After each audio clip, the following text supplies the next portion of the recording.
हिंदी में यूपीएससी की तैयारी से संबंधित प्रोग्राम्स को देखने के लिए सब्सक्राइब करें study IQ IAS Hindi. Hello दोस्तों, स्वागत है आप सबका स्टडी IQ IAS हिंदी पे। मैं ललिता दहिया। दोस्तों, मालदीव्स ने इजराइल के पासपोर्ट धारकों पे प्रतिबंध लगा दिया है।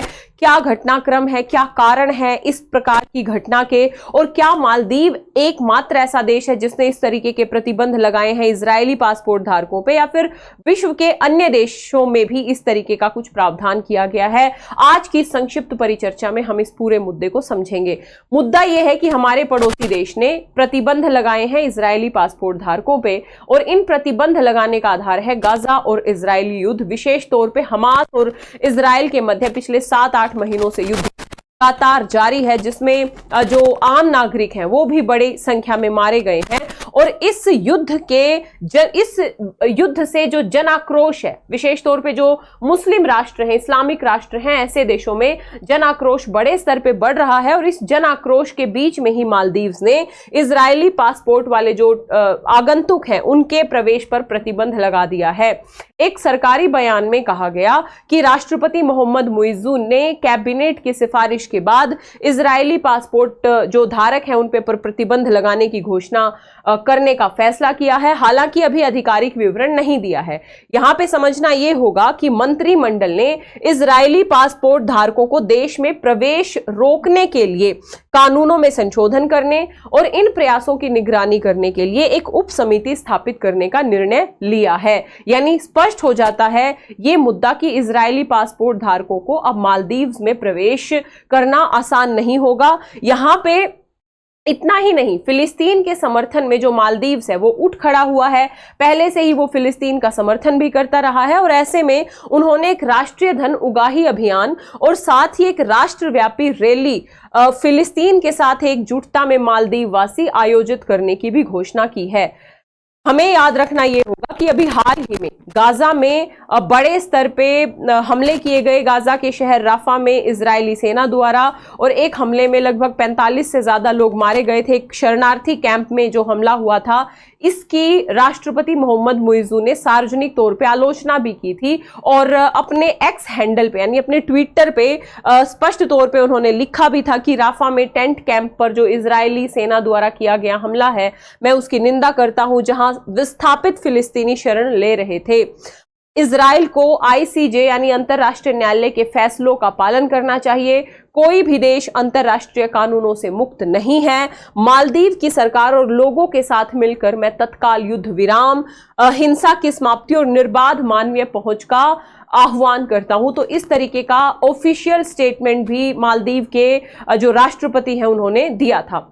इसी के परिप्रेक्ष्य में इजराइल सरकार की तरफ से भी एक घोषणा की गई है अपने नागरिकों को, और उन्होंने जो इजराइल के नागरिक हैं या ऐसे नागरिक हैं जिन्होंने दोहरी नागरिकता भी ले रखी है, उनको ये कहा है कि जो भी इजरायली नागरिक पहले से ही देश में है उन्हें देश छोड़ने पर विचार करने की सलाह दी जाती है। यदि वो किसी भी कारण से संकट में फंसते हैं तो हमारे लिए उनकी सहायता करना मुश्किल हो जाएगा। यानी कहीं ना कहीं इजराइल ने भी अपने नागरिकों को देश छोड़ने से पहले विचार करने की सलाह दी है। विशेष तौर पे ऐसे देशों में जाने से बचने की सलाह दी है जिन देशों में जन आक्रोश है इजराइल के प्रति, ताकि इजराइल के नागरिकों का जीवन सुरक्षित रह सके। यहां पे मैं यदि मालदीव और इजराइल की बात करूं तो 1990 से पहले मालदीव प्रतिबंध लगा के रखता था इजराइल के नागरिकों पे, लेकिन 1990 के दशक के प्रारंभ में इजराइल से आने वाले पर्यटकों पर जो प्रतिबंध था उसको समाप्त किया था। 2010 में मालदीव और इजराइल के मध्य संबंधों की एक सकारात्मक शुरुआत हुई थी, लेकिन जैसे ही 2012 में जो मालदीव के राष्ट्रपति थे मोहम्मद नाशीद, इनको पद से हटाए जाने के बाद जो सामान्यीकरण की प्रोसेस थी वो एक तरीके से बंद हुई, और वर्तमान में हम देखते हैं कि मालदीव और इजराइल के बहुत ज्यादा बेहतर संबंध नहीं है।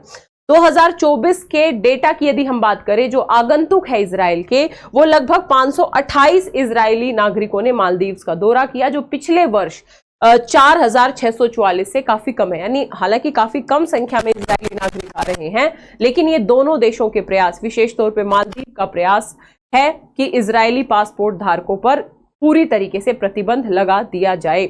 अब हमें यह समझना होगा कि क्या अकेला इजराइल ऐसा राष्ट्र है या अन्य देशों के द्वारा भी इस तरीके के प्रतिबंध लगाए गए हैं। तो वर्ल्ड ऑफ स्टैटिस्टिक्स की एक रिपोर्ट है जिसने उन तमाम देशों की सूची साझा की थी जिन देशों ने इजरायली पासपोर्ट धारकों पर प्रतिबंध लगा रखा है, यानी इजराइल के नागरिकों को इन देशों की धरती पर जाने की अनुमति नहीं है, जिसमें Algeria, Bangladesh, Brunei, Iran, Iraq, Kuwait, Lebanon, Libya, Pakistan, Saudi Arab, Syria, Yemen जैसे देश शामिल हैं।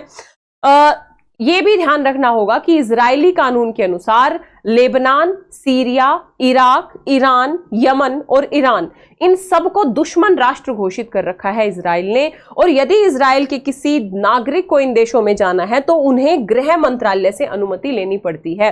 तो इस तरीके के तमाम प्रतिबंध अलग अलग देशों में लगे हुए हैं। इजराइल ने भी कुछ देशों पे तमाम प्रतिबंध लगा रखे हैं, तो दोनों तरफा ये बात है। हालांकि ये जो युद्ध है ये कहीं ना कहीं विश्व शांति को भंग भी करने का काम कर रहा है, तो ऐसे में विश्व शांति के प्रयास होने जरूरी हैं। निश्चित तौर पे तभी विश्व में शांति, स्थिरता, समृद्धि आ सकती है। तो आप क्या कहना है इस पूरे के पूरे मुद्दे पे कमेंट बॉक्स में अपने कमेंट जरूर बताइएगा। इसके साथ ही दोस्तों, यदि आप 2025, 26 या 27 में यूपीएससी का अटेम्प्ट लेना चाहते हैं तो आप हमारे P2I फाउंडेशन बैच से जुड़ सकते हैं। 10 जून से कक्षाएं प्रारंभ हो रही हैं। स्टडी IQ की ऐप या वेबसाइट पे जाइए, इस वीडियो के डिस्क्रिप्शन बॉक्स में लिंक दिया होगा, उस लिंक पे जाना है, कोड यूज करना है, स्क्रीन पे दिख रहा होगा LD लाइव कोड के साथ ये कंप्लीट बैच आपको मात्र 27,999 में मिल जाएगा। फटाफट जाइए, एडमिशन ले लीजिए। इसके साथ ही आप मुझे फॉलो कर सकते हैं मेरे टेलीग्राम चैनल ललिता दही अकेडमी पे, इंस्टाग्राम और फेसबुक पेज पे। आशा करती हूँ ये परिचर्चा आपको समझ में आई होगी। अंतर्राष्ट्रीय राजनीतिक संबंधों के दृष्टिकोण से ये न्यूज इंपॉर्टेंट हो जाती है। मिलेंगे इसी तरीके की अगली परिचर्चा में। Thank you. हिंदी में यूपीएससी की तैयारी से संबंधित प्रोग्राम्स को देखने के लिए सब्सक्राइब करें स्टडी IQ IAS हिंदी।